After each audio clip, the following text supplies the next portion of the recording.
بسم اللہ الرحمن الرحیم۔ اہل سنت کے چار امام ہیں، حضرت سیدنا امام اعظم ابو حنیفہ، امام مالک، امام شافعی، امام احمد بن حنبل رحمہ اللہ علیہ مجمعین۔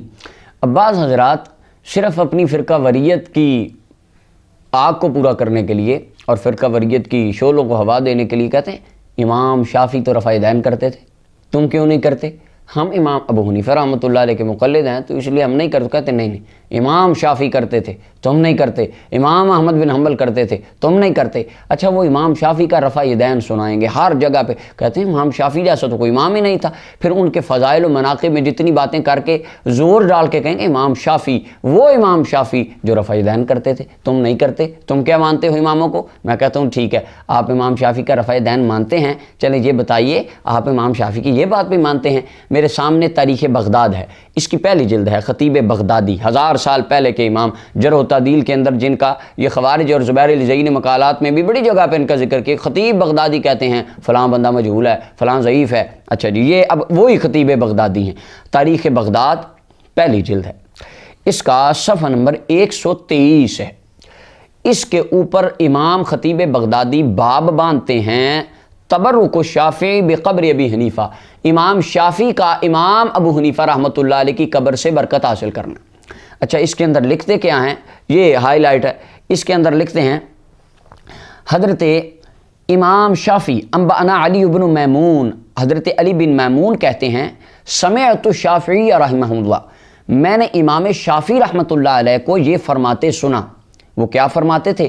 امام شافعی فرمایا کرتے تھے اپنے مریدوں کو، اپنے شاگردوں کو، لوگوں انی لاتبرک بابی حنیفہ، میں امام ابو حنیفہ سے برکت حاصل کرتا ہوں، واجیء الی قبرہ فی کل یوم یعنی زائرا، اور میں روزانہ امام ابو حنیفہ کی قبر کی زیارت کرنے جاتا ہوں۔ ہم سال بعد اگر داتا صاحب قافلہ لے کے چلے جائیں تو کہتے ہیں یہ شرک کر دیا تم نے، تم بدعتی ہو گئے، اور جو شرک کر دے وہ تو سدا جہنم میں رہے گا، اس کو تو کبھی معافی ملنی ہی نہیں ہے۔ جرم ہمارا کیا ہے کہ ہم داتا صاحب سلام کرنے چلے گئے۔ اب امام شافعی سال بعد نہیں، روزانہ حضرت امام ابو حنیفہ کی قبر پہ زیارت کرنے جاتے تھے۔ اب امام شافعی بھی کیا نعوذ باللہ شرک کرتے تھے؟ اب کیا یہ بھی بدعت کرتے تھے؟ امام شافعی کا رفع یدین ماننے والوں، امام شافعی کا قبر ابو حنیفہ کی طرف زیارت کرنے جانا کیوں نہیں مانتے؟ اور بات امام شافعی نے ختم نہیں فرمائی۔ امام شافعی فرماتے ہیں فَإِذَا عَرَضَتْ لِي حَاجَةٌ، جب مجھے کوئی مشکل کام، کوئی حاجت، بڑا اہم امر پیش آ جاتا ہے، جب میں کسی مشکل میں پھنس جاتا ہوں تو میں کیا کرتا ہوں؟ اب امام شافعی وہ امام جو رفع دین فرماتے تھے، اللہ اکبر، آپ فرماتے ہیں جب کوئی مشکل کام آتا ہے صلیت رکعتین، میں 2 رکعتیں پڑھتا ہوں، وجئت الی قبرہ، اور امام ابو حنیفہ کی قبر پہ چلا جاتا ہوں، وسألت اللہ تعالی الحاجۃ عندہ، اور امام ابو حنیفہ رحمۃ اللہ علیہ کی قبر کے پاس، ان کے قدموں میں، ان کے دربار پہ، ان کے مزار پہ کھڑے ہو کر اللہ کی بارگاہ میں اپنی اس حاجت کے لیے دعا کرتا ہوں۔ فما تبعد عنی حتی تقضی، امام شافعی فرماتے ہیں ابھی میں امام ابو حنیفہ کی قبر سے دعا کر کے باہر نہیں آتا، اللہ میری دعا کو قبول فرما لیتا ہے۔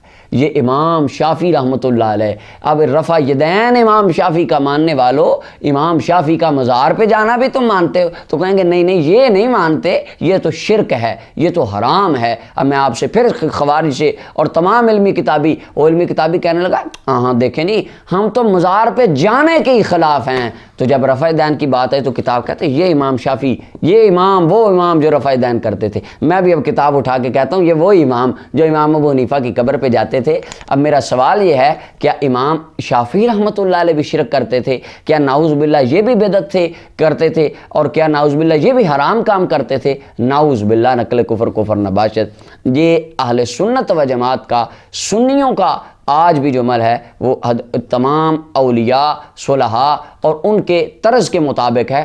عقائد میں اہل سنت ایک ہیں، فروعی مسائل میں ان کے اختلافات ہیں۔ دو امام رفع دین کرتے تھے، دو نہیں کرتے تھے، کچھ آمین اونچی کہتے تھے، کچھ آہستہ کہتے تھے، یہ فروعی مسائل ہیں۔ لوگ فروعی مسائل کو پکڑ کے امت کو لڑاتے ہیں، میں کہتا ہوں اصولی مسائل پہ بات کیجئے، ان کے بارے میں آپ کا کیا خیال ہے؟ تو اہل سنت کی میجورٹی کے اصولی عقائد کے اندر جو اللہ تعالیٰ نے اتحاد تھا وہ آج بھی سنیوں کو عطا فرمایا۔